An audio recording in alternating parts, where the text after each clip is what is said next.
20 people. It's 2 after. Matthew, thank you so much for agreeing to do this free webinar for FAR Academy. While we're in this situation, I'm trying to bring freebies every week, so I really appreciate you giving your time. And I know everybody will learn a lot. Everybody probably has a bio, but if they really looked at it, if they really tweaked it. And so I'm excited to bring this training to them. And Matthew, take it away. Great, thank you so much. And yeah, so everybody does have a bio, but I don't know anybody who's happy with their bio. We've all written them at some point. And well, I'm gonna go ahead and switch over to my screen, my desktop, and hit share here. And then, all right, so Barb, are we seeing the yes, it's perfect. The biography? Okay, yeah. Great, awesome. All right, so we're gonna spend some time this morning talking about being a little bit happier with our bio and being intentional with it as a marketing tool.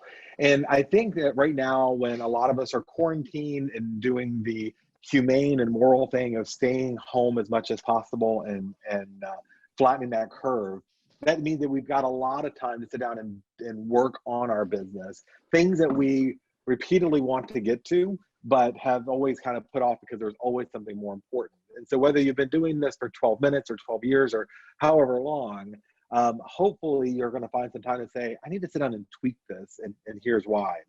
So for those who don't know me, my name is Matthew. I am the broker and executive vice president of Coldwell Banker Elite. I am totally a geek. I have been teaching for what used to be RECA, now FAR Academy, for about 17 years now. And I kind of launched there, and now I travel all over the country and sometimes out of the country teaching to real estate agents and brokers about a variety of things. And so I love being here at home and sharing with you guys. Bios to me are important because it may be the first opportunity for your followers to get to know you. So Google has something called the zero moment of truth, or ZMOT. And the concept is that there's a stimulus for the consumer, in this case to buy or sell real estate, and that they take a very specific pattern of action. They don't know it's a specific pattern of action. Most marketers didn't know until Google started breaking it down. But one of the very first steps that a consumer takes is to look at social media and Google to research everything, buying or selling or the agent. And it's not a surprise to us that researching the agent comes very late in the game. As a matter of fact, consumers typically won't reach out to you and I as real estate agents until they're about 78% through the process that they decided to take to buy or sell. We're very late in the game. But throughout the process of considering buying or selling, that sphere of influence, or that tribe, those people who have followed you on social media or offline in your sphere of influence, have at some point clandestinely, don't go Google searching you. Matter of fact, we know 68% of buyers and sellers said they Googled their agent well before they invited the agent for a meeting. And so when they Google you, the question is, what are they seeing and what may connect with them? What is the story that's being told? The unfortunate reality we have is that a lot of us wrote bios when we first got started, or we've focused on maybe the wrong things throughout, and the consumer is disengaged. They're not connecting well with us, and we have disregarded how important that bio is. And a lot of those bios, especially in our area, are very similar. And whereas I'm incredibly thankful for people who have served or families who have served, it is not extraordinary in our area. As a matter of fact, it's very common that you or a family member will have served in the military. So starting off a bio that says, my family and I have moved a lot in our service for the military, unfortunately in our area doesn't make you unique. And a lot of agents are thinking, well, I'm gonna get military clients out of that. Or saying, well, I was born and raised in Fredericksburg or Spotsylvania. A lot of agents were. That's not unique, that's not a connector. So we're trying to establish to those followers what is important about you. We know that 3 out of 4 consumers read your bio before the meeting. So it's important to have a good one. And it starts off with a consumer persona. I'm sure you all have heard that phrase in your marketing training, but a consumer persona is establishing who our tribe actually is, who we're actually writing to or marketing to. And so, for example, you can say, I love doing business with people like me. I like people who are my age. I like people who have my family size, who work in similar sales industry, so they're more kind, or whatever that issue is.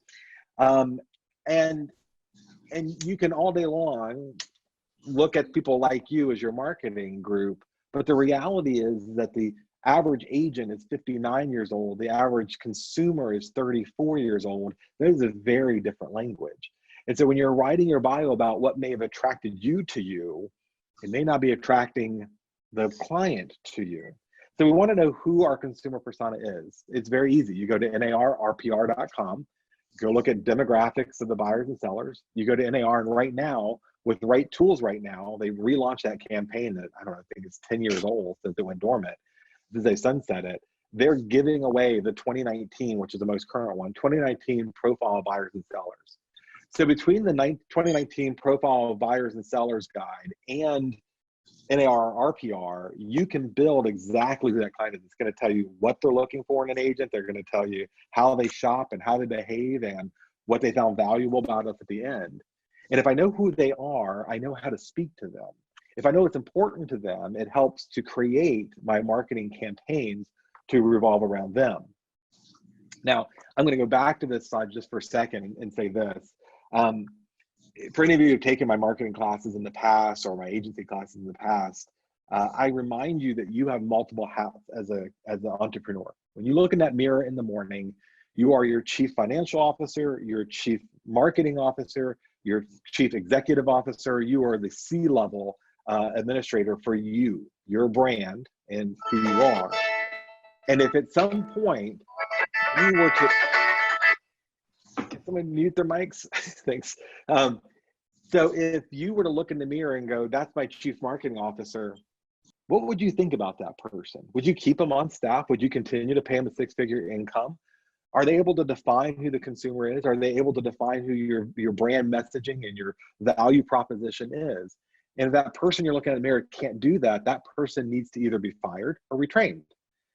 Retraining is super simple. You're doing it right now. You're taking a class, a myriad of classes that the association is offering. There's free classes at NAR. There's a whole bunch of stuff. Like everybody with a webcam and a microphone now, all of a sudden has become an instructor or a coach. Not all of it's good, but it's all there. And you can be really going all in and investing in your marketing opportunity so that the chief marketing officer part of your brand and your brain is defining how your messaging is to be done and doing better at it. The next part is to find time to focus on the writing. As they said, this is particularly challenging for new agents when they're getting in and just, we're dumping tons of stuff on them, right? When every time when you all got your license, what's the association and MLS and all the other things that you needed to do. And then all of a sudden someone's going, hey, I need you to whip up a bio so I can put it on a web page and get it on Zillow and get a realtor and get it on everywhere. And you just write something really quick that you're not really thrilled with, but it's bio. And unfortunately, that could harm you later on when the consumer is doing research and they find no reason to connect with you, that you're just bland, you're like everybody else, or you're saying the wrong things. So let me just spend a minute talking about saying the wrong things. When you're finding time to focus, I'm not talking about just merely focusing with pen and paper and doing your rough draft. And later on, we're going to talk about the steps, the effective steps of writing a biography. We're talking about focusing on who the consumer is and what they really want. And we know from tons of marketing research as far back as 15 years ago, that said the least important thing in your bio is what you did yesterday. So if you're relying on I was a top producing agent, nobody cares. I hate to tell you, only you and your broker care, and your broker cares because they're stroking your ego. The value of you is what you're doing right now for that consumer in front of you. Now, the baby boomer generation did find production valuable. To see your top producer, your number one, that was them. Gen X hates. And every consumer review that's been done, and you can go find them online, people who are promoting themselves through awards and certificates are less likely to get business from Gen X, Gen Y, millennials. And it's because they want you to be focused on them and their family. And if you're a really big producer, they consider you too busy to give quality care to them because you're servicing too many people. Baby boomers do like that. They do see the success in your business because they understand competition and it was more competitive back in the day. But baby boomers are less than 19% of an active marketplace anymore.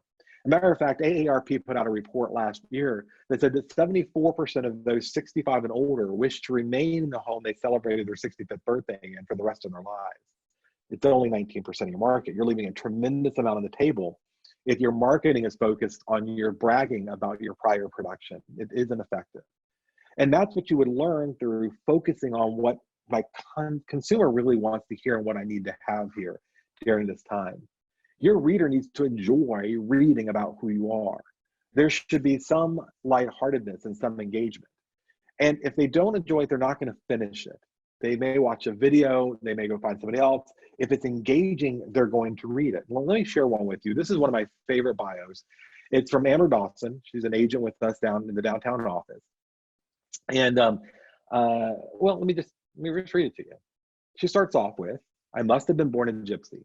Life has rocketed me from one serendipitous experience to another. Chance, change, and opportunity have finally planted me here in Fredericksburg, Virginia. Unexpectedly, it feels like home." That is an incredibly good introduction.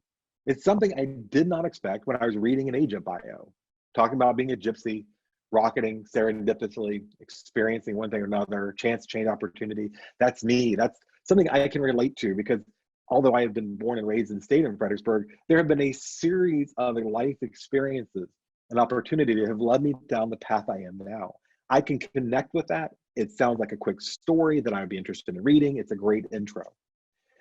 Born in Florida and raised in Louisiana, Texas, Oklahoma, California, and finally Missouri, I bought my first home at age 17 in the middle of nowhere, Missouri. It's a real gem. No heat in the freezing Midwestern winter, no hot water pipes, hot water pipes in the kitchen, half a bedroom, oversized fireplace stuffed with a wool fleece. Kitchen cabinets lined up in the living room floor, cellar fully stocked in gigantic banana slugs. And let's not forget the ancient appliances that sometimes smoked. All of this and priced right too. From this beautiful disaster, a true love of houses and home was born. That gets me interested. That gets my, as a consumer, again, it's something that's going to be different. And I'm sorry, I'm going to take just a minute here. I'm getting a lot of background noise from someone. I don't know if I can do it without being the administrator, but if Barb, if you can mute everybody, that would help me. Sorry that. And let's go. All right. Sorry, it was just really distracting. Sorry, guys.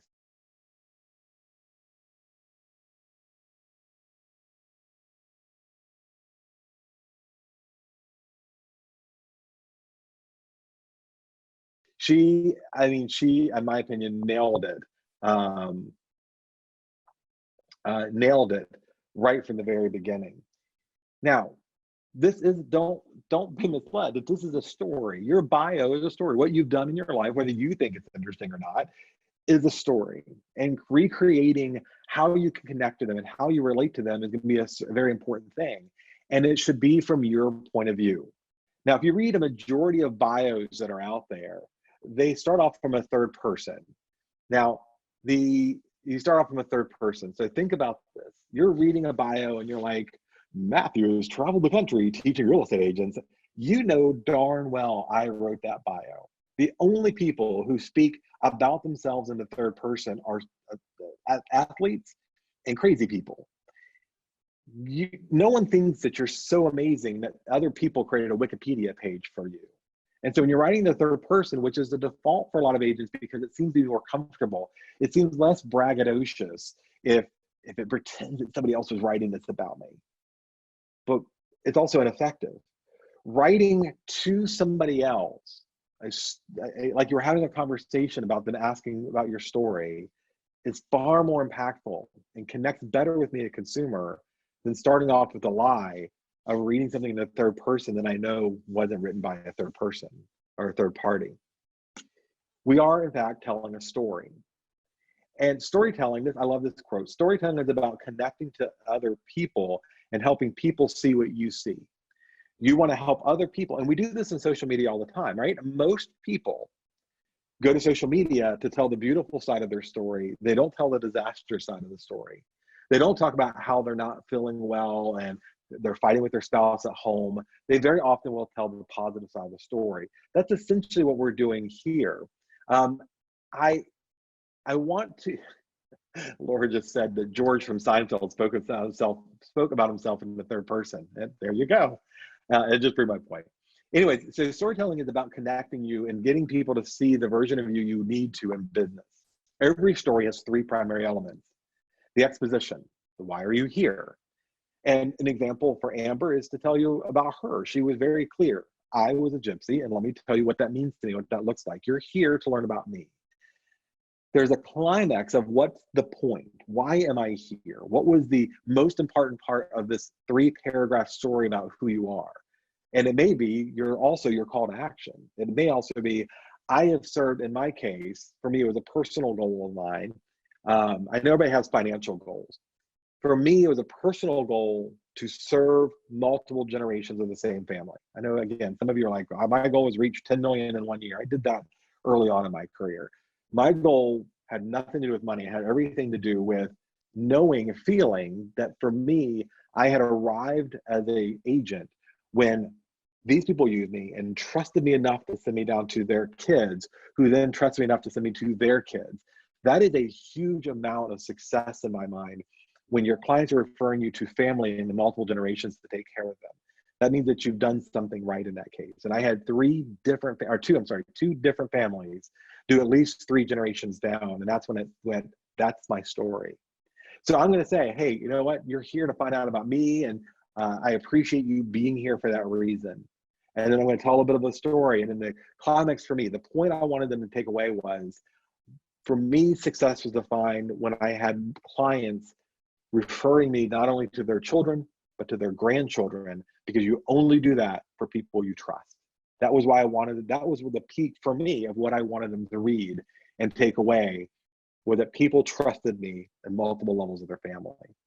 And then you get to the end of the story, which is the denouement. The denouement is the happy ever after wrap up, the end.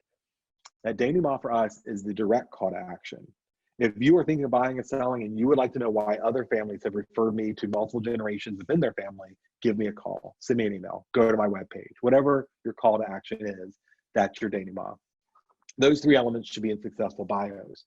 You should understand it from a consumer standpoint that the storyteller is the mentor, not the hero. That the storyteller, you, is a mentor to them. You are not the hero. When you see this kind of nonsensical stuff where agents have these profile pictures where they're doing the hero pose, you've all seen this, right? The hero pose, you see it on their for sale sign, you see it on their bios. It is an arrogant, narcissistic pose that someone has told agents is making them look like a professional or a superhero. It has actually the opposite effect, because the client doesn't want to be part of your story. They want you to be part of their story. Matter of fact, in my personal bio, that's exactly what I talked about. Is I'm here to guide you through this chapter of your story. I'm a support character of this.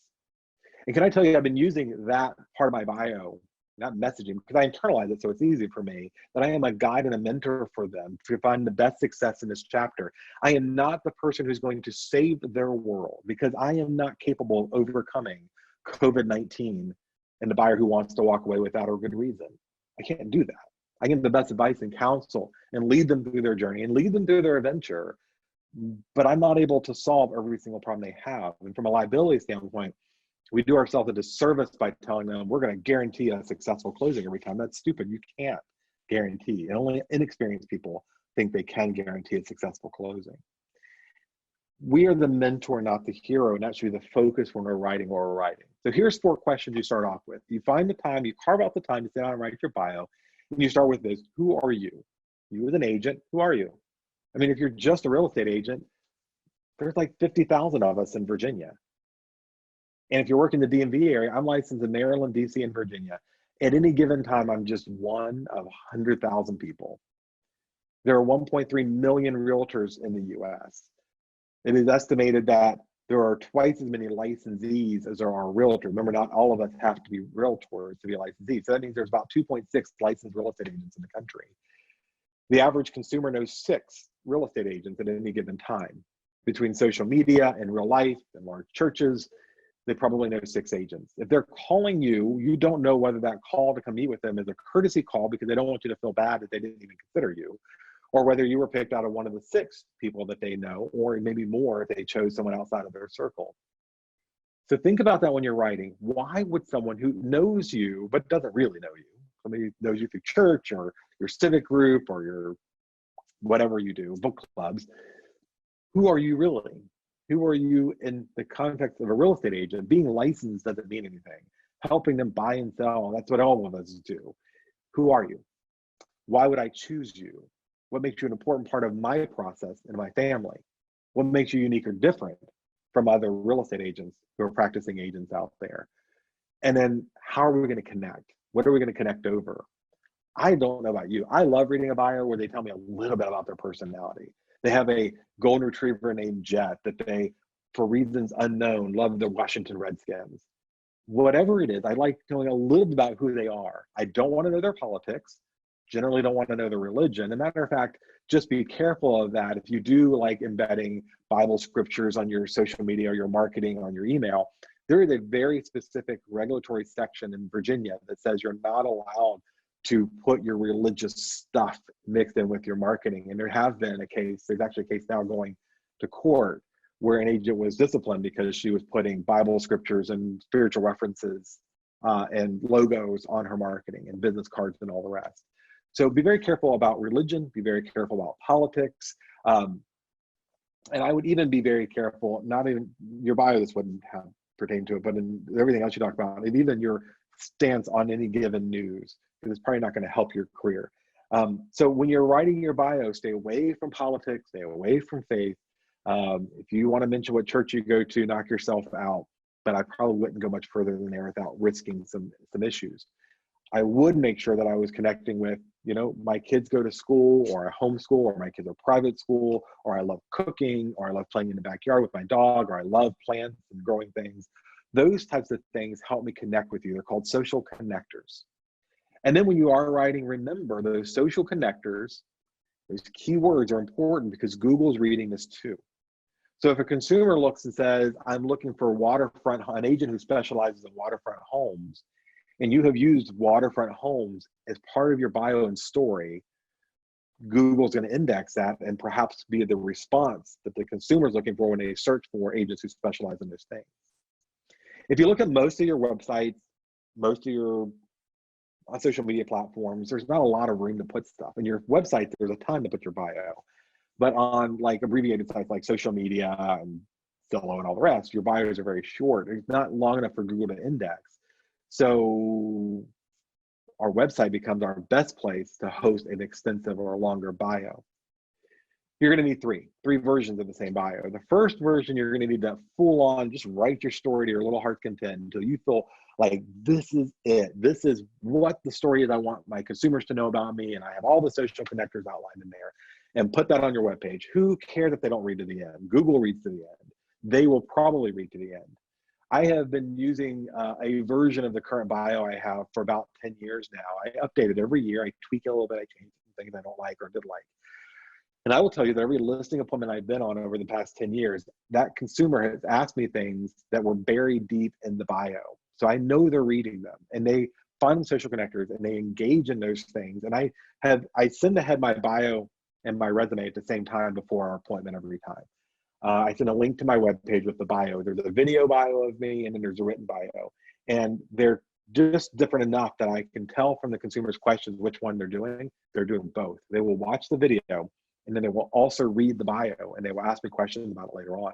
So knock yourself out with that full bio. The short bio is when you take the long bio you like, and you shorten it to one, maybe two paragraphs, but really one paragraph of a version of that.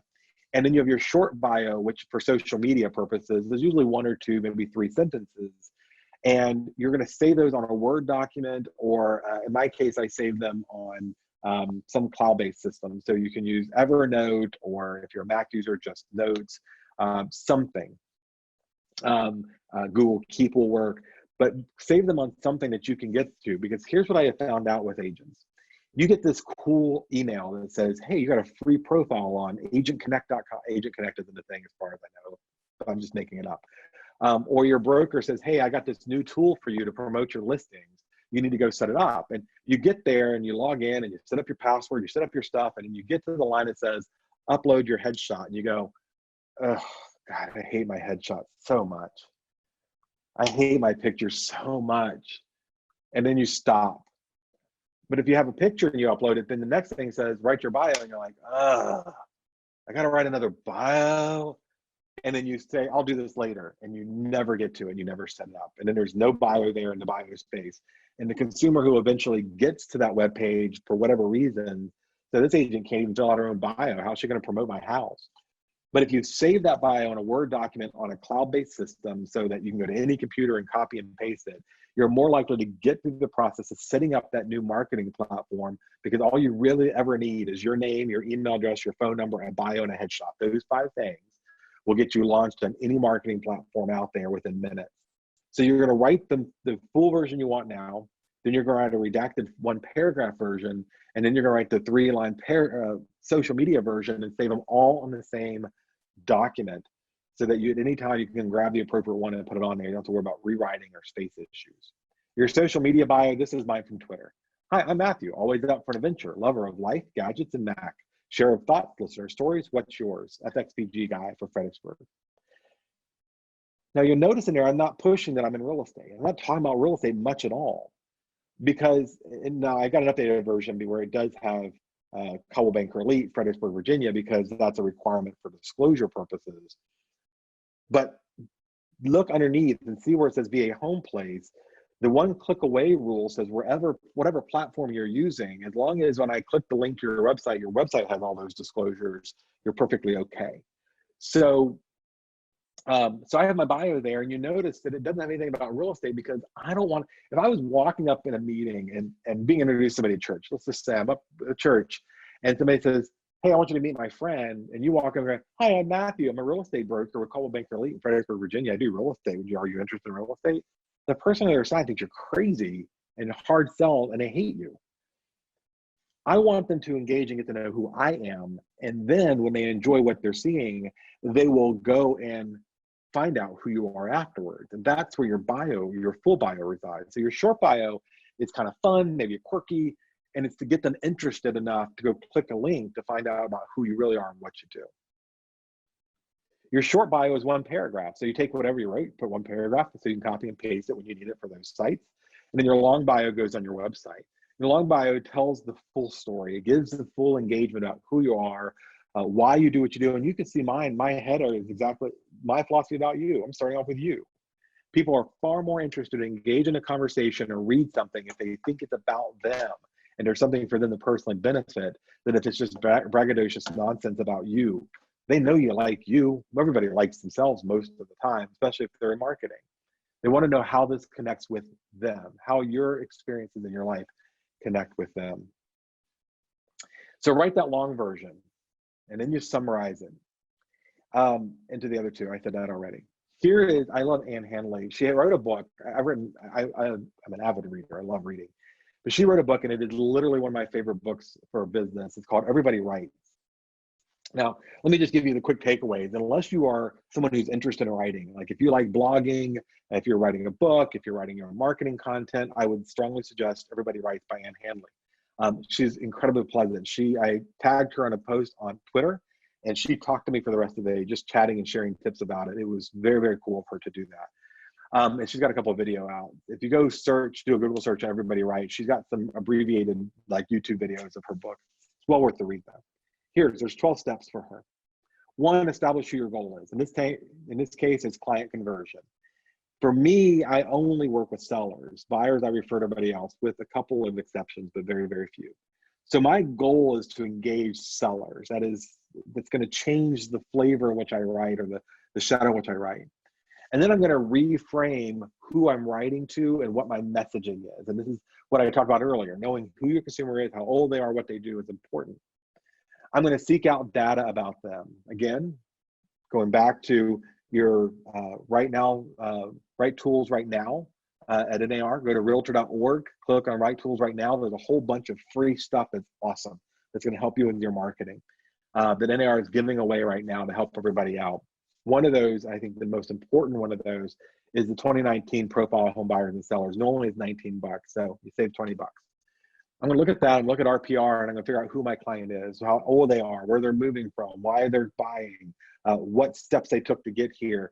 understanding that that person reading your bio, their average process to buy or sell from the concept, from the stimulus of buying and selling into the execution in about 18 to 24 months. That helps me write this bio in a way to engage. I want them to read it and go, man, Matthew is pretty cool. I need to bookmark his page. I need to see what else he's written. I need to go follow him on Facebook. I need to follow him on Twitter. I need to follow him on Instagram. I need to follow him somewhere because I kind of want to see what he's doing next because his bio is pretty cool. Is it somebody I can go have a beer with or hang out with or go to church with or whatever? I'm going to organize that data. And that's where I'm going to build my persona. And then I'm going to write to that one person. If you're trying to write a bio that's going to cover everybody, whoever wants to find out about you, you're going to lose some people.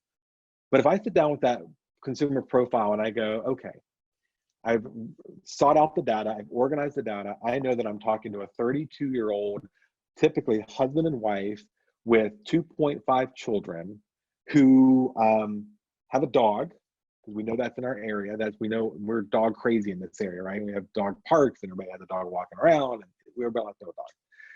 And I am writing to that one family when they say, tell me about you, write an essay about who you are so we can consider hiring you. It helps give you a lot of focus when you're writing that one family and that one demographic that you've established from the data we've given you. And then just write. Don't worry about spelling or grammar or anything else, just like my daughters still do. They don't worry about spelling or grammar or anything else. Write that one ugly draft and then let it go. Walk away, go make dinner, go watch some TV, schedule to come back to it the next day, make sure you have time carved out to do it, and then come back and look at it again. Now we start tweaking. Now we start rearranging. Break it up into headlines. And I know it sounds weird to do this, but here's mine. In my bio, I've got breaks, my philosophy about you, my why for how I do real estate. And then eventually, what this means to you. Put headlines just like a newspaper headline, something that will grab you and bring your attention to that area. It breaks up the monotony of reading a long bio if you cut it into 3 sections and put little headers next to it. Have someone else look at it and edit it afterwards. That's an important step. I like to think that I'm a particularly decent writer, a good writer. I've had people tell me that before. I sound like the Trump. People tell me all the time. No, I've been asked to write professionally several times. And so I know I'm a decent writer, but the trick is that those people who see the final product don't know that I have other people editing it because I can read it 10 times and I'm gonna miss stuff. I'm gonna outline how I speak instead of how people read. I may have written too high or too low at a level. Here's an important element, sad but important, that the American culture, American people read at an 8th grade reading level. That's the average, 8th grade, pretty low. So even when I was reading earlier about Amber's bio and she uses serendipitously in there, I love it. I love multiple words. I'm just crazy about words. I'm a total nerd. And that connected with me. But if you notice, there's only one really big sounding, work phonics, work for me kind of word in there. That was intentionally to grab the attention of people who like that, and everything else was simple, so you could use word context to make it work. You've got to write not at a college essay level. You have to write at a common readership level. And then you take your final look and go, okay, this is cool. I like this. I like what the edits were. I'm going to move forward and publish this everywhere. I would recommend that when you're writing in your draft that you use Grammarly.com. It is free. It is awesome. Now, I'm a big Chrome user, Google Chrome for my browser. It just does things that nothing else does. It's very powerful for business. And one of the things that it has, and I think Safari has this too, has a plugin with Grammarly, because most of what you're doing, what I'm doing, is going to be online publishing, right? Our websites, blogs, whatever content marketing you're doing is generally online. If you go to Grammarly.com, again, it's free. You can add the plugin to your browser and it'll walk you through the steps to do that so that everything you put online is now spell checked and grammar checked. Now, I don't always agree with what Grammarly suggests. Sometimes I'm going in a different direction and I don't, but I left this here, these corrections. I forgot commas in these 2 sentences. Over here, so here's my content that I've copied in here or written in here. And then over here, it says, oh, by the way, you have 2 alerts. You need to add commas. And I can say, okay, click on that. And it'll add the comment. or the comma where it belongs. Over here, you're going to see I got an overall score of 91% out of 100 about how well written this is. If you use words that are too big, if you write in too technical terms, it's going to dock your score a little bit to help you adjust to what the average online reader will digest and how they're going to read. And you'll see correctness down here, it's red because I have 2 alerts. I have 2 commas missing. Clarity, it considers what I've written to be very clear and straightforward so that a reader, the average reader, will be okay with it and understand it. The next level over here is engagement, and they say, this is very engaging. Someone will continue to read this based on the pattern of writing that you have right now. And look, Grammarly is not always 100 because it's AI, it's artificial intelligence. It's a learning model. It's pretty accurate. Like, I mean, I've looked at it when I've like shook my head and go, this writing is horrible. And I copy and paste it in the Grammarly because I'm editing somebody else's stuff. And I go, man, this isn't very good. And the score over here will match up what I was reading and what I thought needed to be corrected. And so the engagement is good here. The delivery is just right. Like the tone, it's not too snobby. It's not too cynical or sarcastic. I have a tendency to be sarcastic. And then it tells me here kind of how I'm doing, and I can look and see what I need to adjust to make this happy so it's better written. So if you don't have that other auditor or editor rather, someone in your life who will edit that for you, Grammarly is a great substitute for that. Almost everything I write now, I copy and paste into that and get recommendations, edit it. Normally, almost always I agree with it, and then go put it wherever I need to put it. It'll also, again, if you add the plugin to Google Chrome and you're using that when you're doing a Facebook post or a tweet or whatever you're writing up, it'll show you where your errors are in real time so you can correct them before you go live and post. It's very, very smart. And then you want to make sure you post unique bios where you can. So let me say this because I don't want to overwhelm you with all the work. But remember what I said about Google loving to read what you write. If it sees the exact same words in every single platform, it starts to disregard some of those platforms as just being redundant and will only promote one out of all of them. So if you have the exact same bio copy and pasted to your Zillow profile as you do your personal website, and keywords were searched, it's going to rank Google higher because it already has a PR or trust rating for Zillow over an agent website. So once you've got that masterfully written bio and done all the steps we talked about here, and you love it, I'm going to say just wait a couple months until the high is over of writing your awesome bio, and then go to Zillow and change that bio just enough to be unique and different from the other versions that are out there for your primary site. Not every site. It's okay to copy and paste the same one to most of your sites. But Zillow and Realtor and your personal website should all be just different enough that it's the same messaging, but different order and different phraseology so that Google's more apt to index it multiple times. That's a more advanced pro tip. You don't have to do that. It's just something I would recommend if you're really, really into marketing and strategic search engine optimization. Don't forget, wherever you post your bio, you need to address these 5 things. Now, generally what we do is in the footer, we put our name, that we're realtors, and the city and state and the company and the licensed jurisdiction. You can work those things into your bio and still meet the criteria. So if you want to say, I've enjoyed working for the past decade with Coldwell Banker Elite, and I service clients in Maryland, Virginia, and DC. You have met the criteria of your name and what firm you're with and your licensed jurisdiction. And I think this is better. At the end, just put your disclosure at the bottom. And I have at MatthewRathbun.com, I actually made fun of mine. At the bottom of the footer, it says, in case you're the real estate police, you should know that. My name is Matthew Rathbun. I am a realtor. I am licensed in the Commonwealth of Virginia, the state of Maryland, and the District of Columbia. I'm with Coldwell Banker Elite, and my primary office is in Fredericksburg, Virginia. So I put that and make it kind of fun in the footer of my website. You don't have to, but you want to make sure somewhere where your bio is, if it's not already disclosed somewhere in that site, that at the end of your bio, like a signature line, you're going to address those requirements. And that's it. That's writing the bio. That's the stuff I've learned over the years of doing this and coaching other people to do it. And I am 100% into this. I really believe that people choose you or not choose you by your first encounter one way or the other. So Again, whether it's first encounters, you got to have a beer with them and sit down and chat with them and they knew you already, or not. But we do, again, know 68% of consumers, even if they knew the agent, still researched the agent, read their website, their bio, did a Google search on them before meeting with them.